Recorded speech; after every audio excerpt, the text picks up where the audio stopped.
Imagine this. You sit down at your local LGS game store at a fresh new pod. You look across the table and see a Titus Precon, an extremely based Madame Null deck, and an Dragon deck. You just spent a few days finally sorting through your bulk and realized, man, I went maybe a little overboard on Avatar and decided to break out your super cool Avatar Aang theme deck. You all start shuffling up and get to your Rule Zero conversation, which didn't have anything to do about the power level and all about how all the other players except for the Dragon player are playing Universes Beyond decks. And man, did that Dragon player really give all of us a piece of his mind. He said, you know, Lord of the Rings is really pushing the limit, but Ninja Turtles? Seriously? No offense, but that just isn't Magic. Over the course of the game, you get to know a little bit more about this Dragon player. They say they've been playing this game since 2010, and they've gone to every pre-release. Towards the end of the game, the Madame Null deck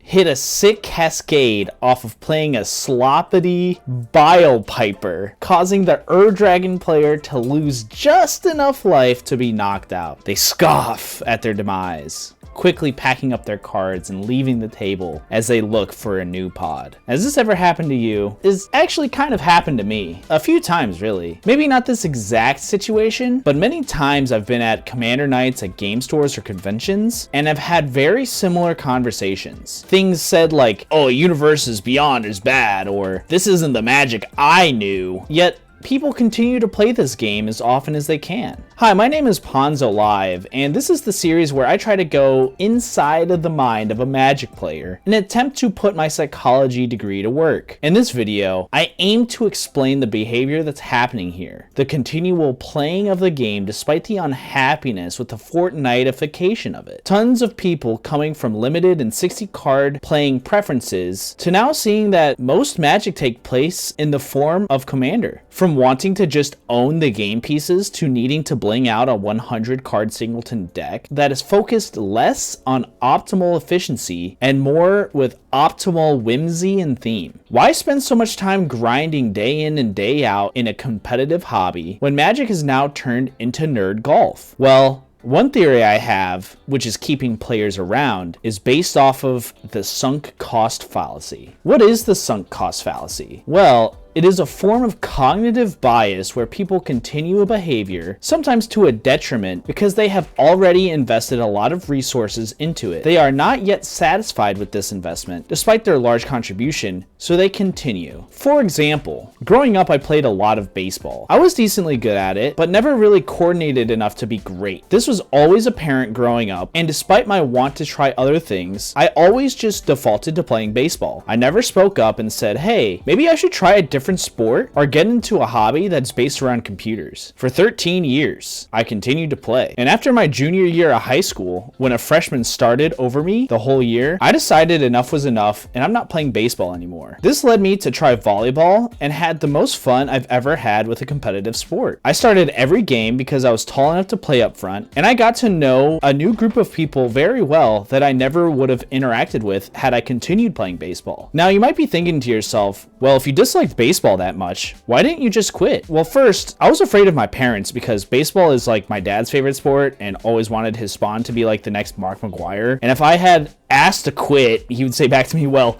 son, it just builds character and it gets you away from your video games because you spend so much time on them. And if you just spent some time playing baseball instead of video games, you'd be so much better at baseball. But second, I couldn't get out of my own way because I thought to myself, I spent 13 years playing this game, so I have to continue playing, right? I mean, my friends also played baseball, and if I quit, they're all gonna think I'm a huge loser. But when I did eventually quit, my life got better. Turns out my friends didn't care at all, and my parents were happy that I was enjoying a new experience. Even better, some of my friends that I played baseball with also quit and ended up having a better time trying ultimate frisbee or lacrosse. Why didn't we do it sooner? Because I think the sunk cost fallacy. We told ourselves we couldn't leave because if we did, our lives would be much worse. So how does this apply to Magic? Well, Let's take the example from before, that Dragon player. They started playing Magic 16 years ago. They went to every pre-release. Despite their hate of Universes Beyond, they are continuing to play. I mean, during Spider-Man, Friday Night Magic didn't just go away. Game stores continued to sell out drafts and people played. Why? I can't help but think that some people continue to play because they've already spent so much time becoming a part of that community that they can't stop playing. Is part of this because Magic is an incredible game? Yes, absolutely. But through some of my experiences, this sunk cost fallacy is an equal factor to consider when interacting with other Magic players. And I don't mean to make this a holier than thou speech about me, so let's look inward and see how I interact with Magic. I started playing card games with Legends of Runeterra about 5 years ago. I spent so many hours mastering that game, and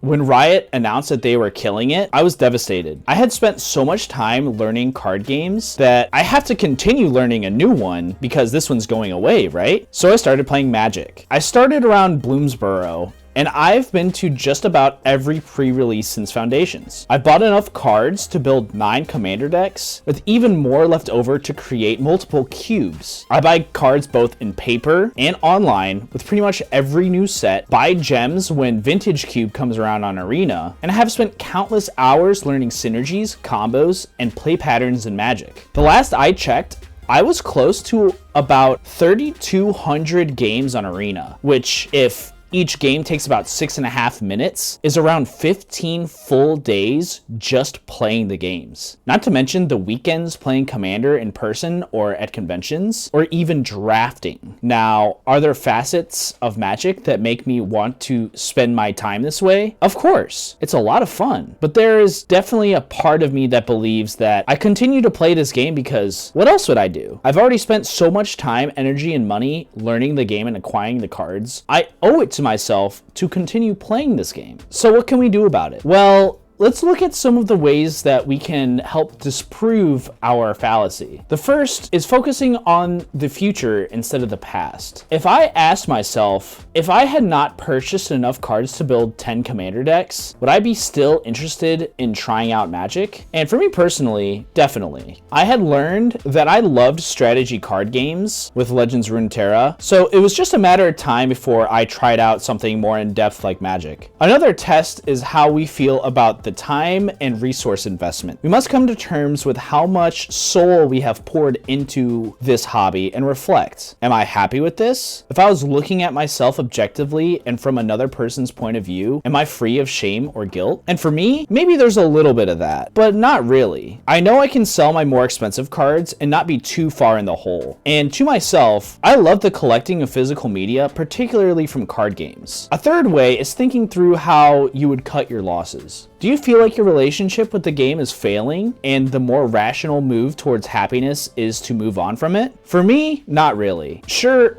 I would have spent more time on other projects or hobbies, but I really enjoy the time I spend playing Magic. I truly believe that this game is continually challenging me and forcing myself to think, problem solve, and stay cognitively sharp. Additionally, it has introduced me to people I consider friends. Thus, this thought exercise has really helped me assess that, sure, I have a little bit of sunk cost fallacy when it comes to my bias with Magic, but that just allows me to be aware of that bias, and I can now try to focus on what really matters, the game and the gathering of the people. And then maybe, just maybe, I can be satisfied by playing just a few hours of Commander and not buy a bunch of packs after I lose a bunch of games of Commander in hopes that I'll pull the better cards to upgrade my decks and get me more wins. Well, I hope that these thought exercises are helpful and allow you to reflect on your relationship with Magic. In the world of a constant release schedule and secret layers happening every other week, it's important for us to remain as objective as possible when interacting with this game. It's important to realize that just because we've bought every single secret layer before now doesn't mean we have to continue buying the newest one or have my day ruined because I showed up 15 minutes before the line went live and I couldn't buy it because I was 2 minutes too slow to lock down a Goblin Storm deck. It is up to us to know what a healthy relationship with Magic looks like. And if it is no longer healthy, then we must have confidence that the grass might be greener on the other side. And I have to remember that at the end of the day, Magic is an incredible hobby where people can have fun the way that they want to. whether they're playing a Rocco Street Chef deck or Celeste Rune Knight deck.